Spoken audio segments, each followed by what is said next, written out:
Magandang araw sa inyong lahat. Palakpakan, naku po.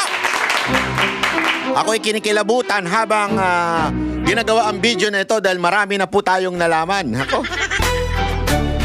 At naku, pag hindi ako mapigilan, isi-chismis ko dito. Yon. Ay! Nakakatuwa. Yun lang gusto kong sabihin. Mamaya na kasi delicates pa. Sasabihin ko sa inyo mamaya yung kung ano yung nalaman ko. Basta ako happy. Yun. Pag sinabi kong happy, alam nyo na yon sigurado. Ang pinag-uusapan ngayon ay sino ang magiging katandem ni VP Sara Duterte. Yun.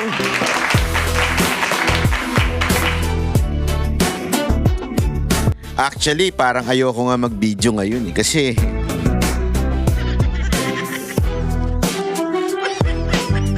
bawal pa eh. Pero sa pag-upload ko nito, hindi na bawal. Ayun. Agad-agad. Sa pag-upload ko nito, agad-agad po nating ipapakita ang mga pangyayari. Ayun. Ay, naku, grabe. Banatbay. Ano ba yon? Ano ba yung chika na yan? Sandali, unya. Bitinin naman natin. Ano kayo, ha? Hindi pwedeng pasok kagad, tas tapos na. Hindi pwedeng gano'n. Ibig sabihin ng pasok yung, papasok mo yung kwento, tapos tapos na yung kwento. Kayo talaga ang babastos nyo, ha? Gago! Ikikwento natin maya-maya. Siyempre, ngayon, alamin muna natin kung ano yung haka-haka ng mga tao, kung sino ang magiging Vice President ni VP Sara Duterte. Kasi merong mga nagsalita na, may kumadyot, merong sumundot, merong kung ano-anong sinabi. Pero tayo, nako! Ayoko sabihin. Unya. Nakanambewe, oo, banatbay. Hindi kasi ako, alam mo naman tayo, hindi tayo nagsasalita ng chismis. Yan ang isang bagay na maaasahan nyo kay Banatbay. Si Banatbay, hindi mahilig sa chismis yan. Talagang pag ako nagsalita at nagkwento sa inyo, sure shot yan. Sure shot kasi galit ako sa chismis dahil nung kapanahunan ko, ako yung binabinata pa, ay nakatanggap na tayo na napakaraming chismis sa buhay. At ayoko yung chinichismis tayo. Kaya hindi ko gawain ang maging chismosa. Pero dun lang tayo sa tingin ko ay maaaring mangyari. Ayan.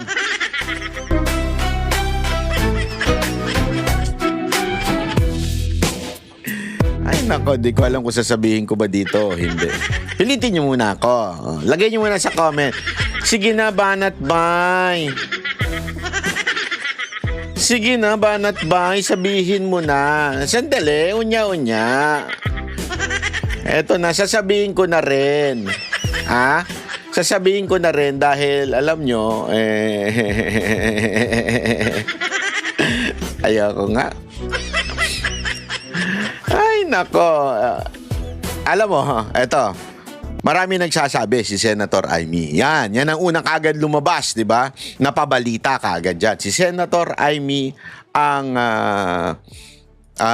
magiging kapartner ni VP Sara Duterte. Yan ang nadidinig natin, di ba? Unang kagad, binitawang kagad dyan ni Robin Padilla, di ba? Na sabi ni Senator Robin, wala nang iba kung hindi si Amy.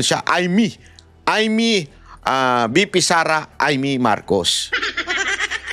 Pero agad-agad din po na medyo iba ang naging tono. Ay, naku, bakit kanyo?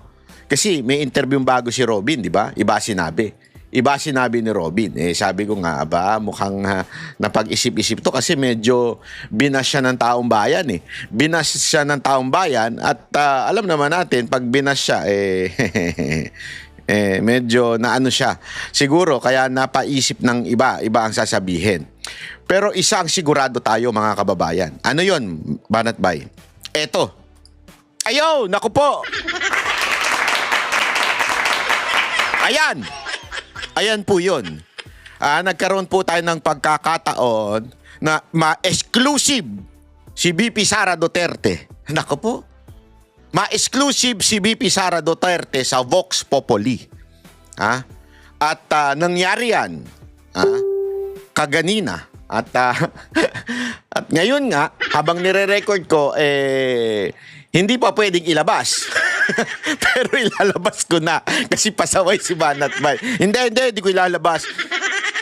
Antayin ko muna may maglabas ng teaser ang SMNI bago natin ito ipopost. Bago ko ito ipapublic. Pero pag public natin ito, sure na may nilabas ang SMNI na balita na na-interview natin si BP Sara Duterte pag nailabas na yung teaser. Yo, palakpakan. At alam nyo mga kababayan, sa atin lang. At ako'y I'm so honored kasi si BP Sara Duterte, mailap po ito. Mailap po ito sa interview at mailap po to the point na kinabahan talaga ako. Kaya kung makikita ninyo, may hawak akong papel. Bakit? Isinulat ko muna yung mga tanong. Hindi ko pinabasa sa kanya, syempre. Surprise attack. Pero sinulat ko kasi mamaya mag-stutter tayo. Alam mo naman, hindi naman tayo ganun bihasa mag-interview. At gusto ko talagang inipon ko kasi yung mga yung mga tanong, 'di ba? Inipon ko yung mga sinabi ninyo sa social media. Sabi ko sa inyo, binabasa natin yung mga comment nyo. Inipon ko rin yung mga sinasabi ng iba pa. By the way, kasama po dyan si Boss Dada. Nandun siya sa kabila. Hindi nagkasya dun sa picture kasi masyado siyang malaki. Hindi. Biro lang, Boss Dada. Gago!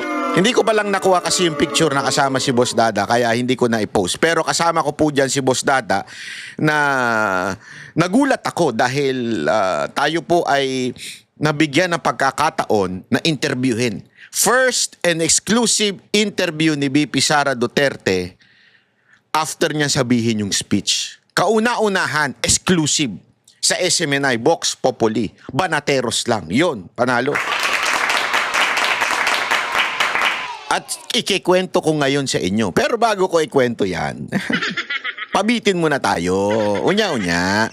Tingnan muna natin yung mga gusto, yung mga pangalan na nag-iingay kung sino ang magiging katandem ni Vice President Sara Duterte. Okay?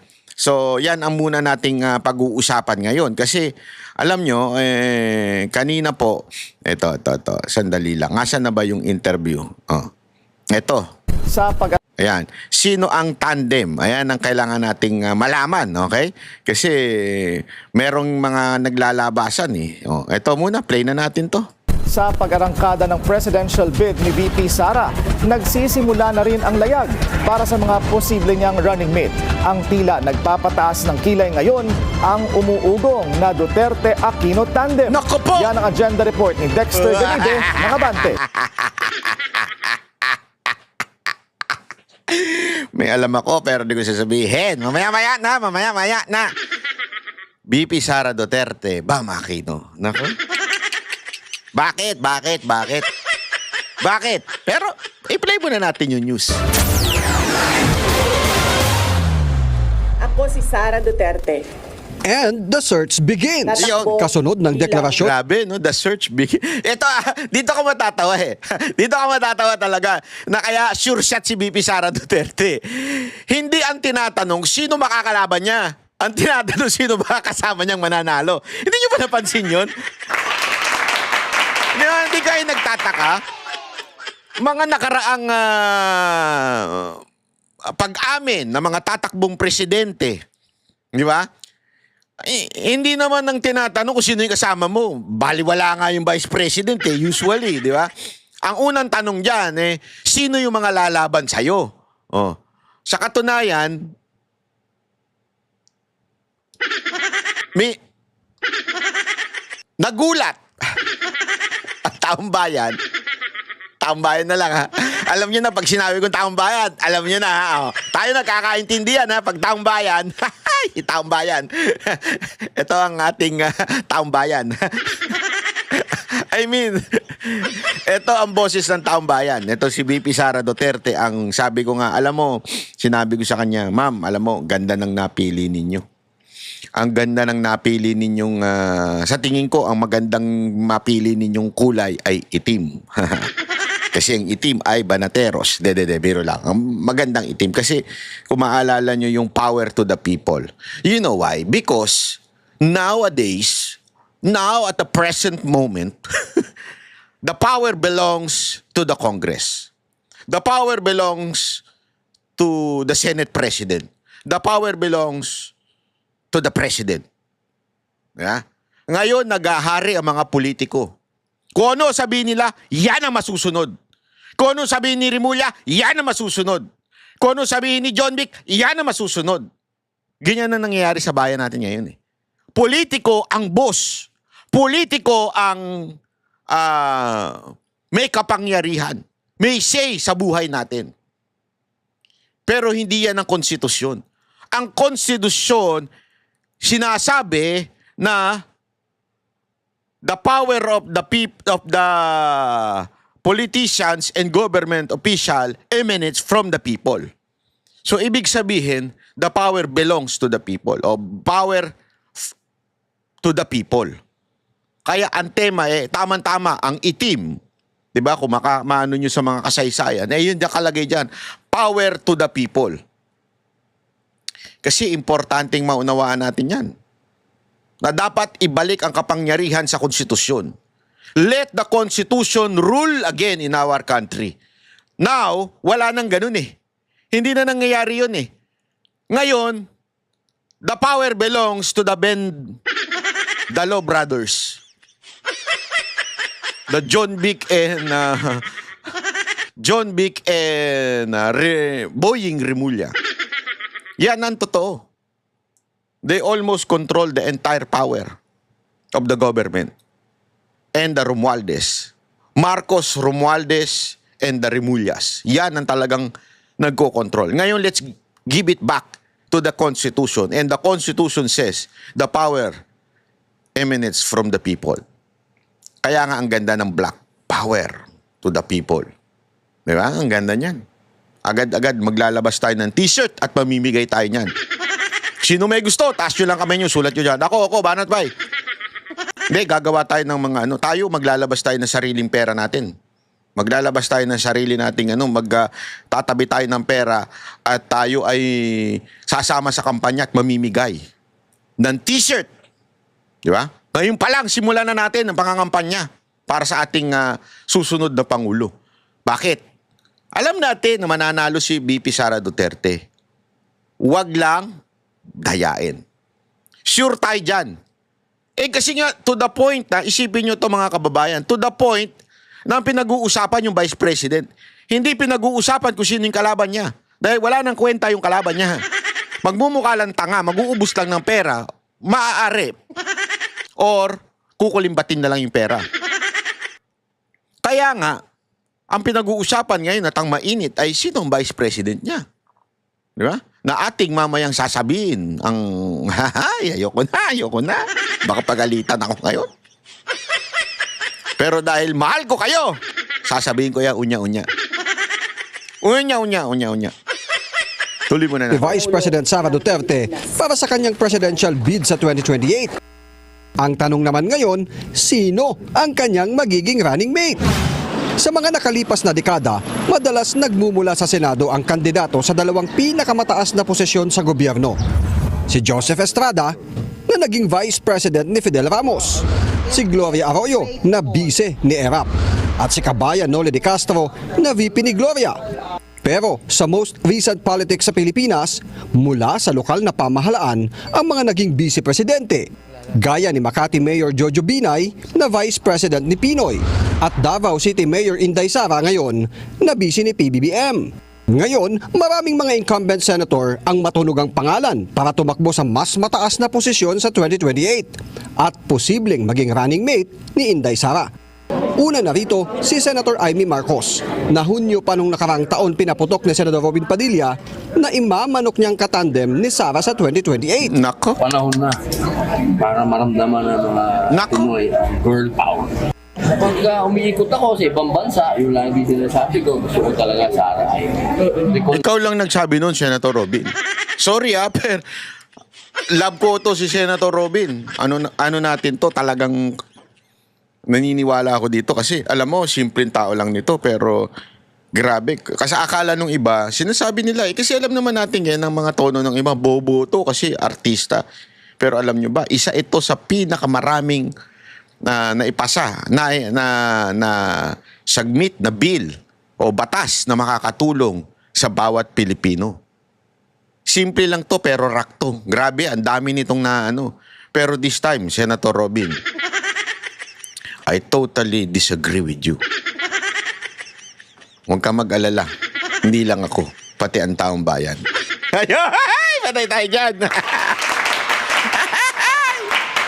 Banat bay talaga, oh.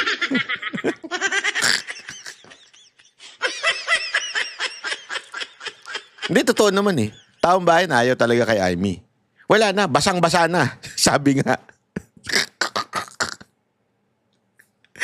Sabi nga. Hindi ko na sasabihin kung sino nagsabi. Nakadalawang Marcos na tayo eh. Parehong sablay. Hindi natatanggapin ang another Marcos. Yun! Gago! Tuwan-tuwa ako. Ewan ko ba kung bakit. Hindi ko sasabihin. Hindi, totoo naman eh. Di ba? Totoo. Totoo naman eh.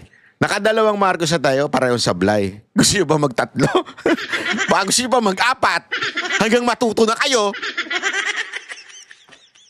Hindi, alam mo, sabi nga nila, pag nag-commit ka ng mistake, parte ng buhay yan eh. You commit a mistake, you correct your mistake.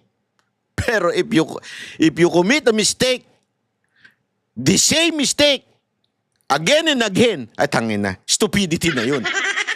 Kaya siguro ang mga Pilipino, they will never vote because they don't want to be stupid. Ayaw maging tanga ng mga Pilipino. Tama na yung isa eh. Wala na nga, nagkamali na nga tayo, inulit pa natin. Di ba?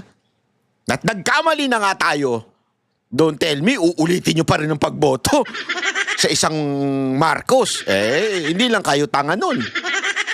Sagad sa katangahan na. Pag boboto pa ulit tayo ng isa pang Marcos. Kaya ako naniniwala, Senator Robin, wala na. Pero wag kayo mag-alala. Medyo kumabig naman siya.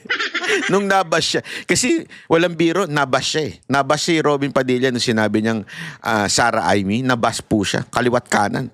At yung bashing hindi nanggaling sa Pinklawan, ha? Hindi nanggaling sa Dilaw, nanggaling mismo sa mga Duterte supporter. Kaya medyo yung pangalawa niyang interview, mamaya papakita natin, kumabig na ng konti. Retaliation ako. Pero bukod kay Amy, lumabas din ang pangalan ni Senator Bam Aquino mula mismo sa kanyang kasamahan sa United Opposition na hindi na raw nagulat sa plano ni VP Sara. Mas nakakagulat pa kung i-announce niya na vice presidential bet niya si Bam Aquino. Mas magugulat siguro ako doon. Wala ka namang alam eh. Talagang magugulating ka, wala ka namang alam. Alam mo, yung alam mo, pang sayo lang. Alam mo yung mga alam nito, mga Pinklawan na mga mga strategies, nandun lang sa balon nila eh. Yung sila lang ang nagkakaintindihan. Yung sila lang nagkakasundo. Nakala nila madami na sila porket nakapag-rally sila. Hoy, yung rally ninyong Pinklawan na pinagmamalaki nyo sa Ortigas, milyon-milyon nyo, bla bla bla bla bla bla. Hindi nyo na mauulit yan. Pangalawa, kung maulit nyo man yan, dito lang sa Metro Manila yan. So, sabihin na natin, 2 milyon ng boto nyo. Hindi nyo na magagawa yan sa probinsya. At alam niya ng mga Pilipino. Kaya yung nalalaman mo, wala kang alam. Kaya huwag ka na magmagaling. Pero posible kaya ang Sara Bam sa 2028? Lumakas ang espekulasyon na maghayag si Senador Bam sa kanyang idealist statement para sa paglilitis dito sa bansa ng mga kaso ng extrajudicial killing noong Duterte administration na nagpataas ng kilay ng mga kakampink. At mga kasamahan niya sa oposisyon na tumulong para maisulong sa International Criminal Court ang kaso laban kay Digong. Hanggang ngayon kasi, hindi pa malinaw kung ano ang intensyon ni Senator Bam sa pagbibitiw ng kontrobersyal niyang pahayag. Magme-make sense lang yan kung nag-audition siya para maging vice president ni Sara Duterte. Pero Alam ko kung bakit ganito ang tono nito. Amaya ko sasabihin. Ngayon, spekulasyon yan. Hindi ko alam kung yan nga ang patutunguhan. So, hintayin natin kung anong mangyayari. Malalim ang ugnayang Duterte at Aquino. Si dating Pangulong Cory Aquino ang nag-appoint kay Digong noon bilang alkalde ng Davao City matapos ang EDSA Revolution.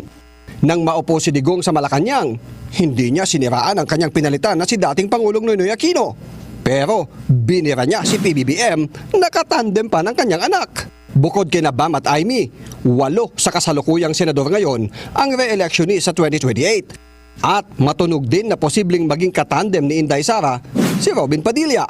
Ang gagraduate naman sa Senado na si Sherwin Gatchalian, posible ring tumakbo sa mas mataas na posisyon. Bukod pa sa re-electionist na si Raffy Tulfo at ang baguhang mga senador na sina Erwin Tulfo at Rodan. Tanggalin na po natin sa sa eksena ang mga tulpo. Ayaw ho talaga nila. And I have close friends na nakakausap sila. Talagang ayaw nila. Pinagugulo lang kasi alam naman natin. Ito kasi hindi alam nung iba. Etong personal knowledge ko to. Etong si Senator Erwin, talaga naman maka-Duterte rin ito noon. Noon pa. Sa katunayan, isa ito sa mga tagapagtanggol ni Pangulong Duterte noon sa RTBM, maalala ninyo? Talagang maka-Duterte ito. Bakit ba ito napunta lang doon sa Romualdez Camp nung panahon ng siya ay congressman? Kasi nga po, magkatandem pa sila ni BP Sara Duterte noon. Si Romualdez, si BP Sara Duterte, close pa yan noon eh. Tapos, si Marcos, close pa sila noon. Nung naging parang siya pa public relation ng Kamara noon, 'di ba, sa leadership ni Romualdez. Kaya lang dahil sa naghiwalay, hindi naman siya pwedeng umalis-alis basta-basta kasi maiiwan nga naman ang trabaho. And meron akong mga naririnig na info na malalapit sa kanila na talaga namang wala silang plano tumakbo sa 2028 para kalabanin ang mga Duterte. 'Yun ang kwento sa akin. Kaya let's remove the option na tatakbo itong mga tulpo. Ewan ko, si Senator Raffy, medyo napapabalita, pero ang balita ko lang naman din, hindi daw talaga siya interesado. Kahit anong mangyari, hindi siya interesadong tumakbong presidente sa 2028. Re-election daw ang gusto niya. Yun ang pagkadinig ko. Kaya spare na natin yan, wag na natin yan pag-usapan. Pag-usapan natin yung mga iba. Tulad nito, si Marcoleta. Para sa agenda, Dexter Ganibe, Abante. Ayan. Kami ang boses ng masa, hindi natatakot. Katotohanan lang, di kami nalulunod. Walang bahid ng sismis, lahat ay totoo. Kahit sino ka pa, pag mali ka babanatan ka. Walang pinipili kulay, wala kaming kinikilingan. Basta para sa bayan, kami lalaban. Pagtama palapakan, pag mali banatan. Di matitinag, di matatakot. Para sa bayan, tuloy ang sigaw. Sa harap ng kamera, walang halong takot. Mga baluktot, lahat kayo'y tutumba. Ang hustisya at totoo, yun lang ang mahalaga. Kahit sinong harang, di kami matitinag. Walang pinipiling kulay, wala kaming kinikilingan. Basta para sa bayan, kami lalaban. Pagtama palapakan, pag mali banatan. Di matitinag, di matatakot. Para sa bayan.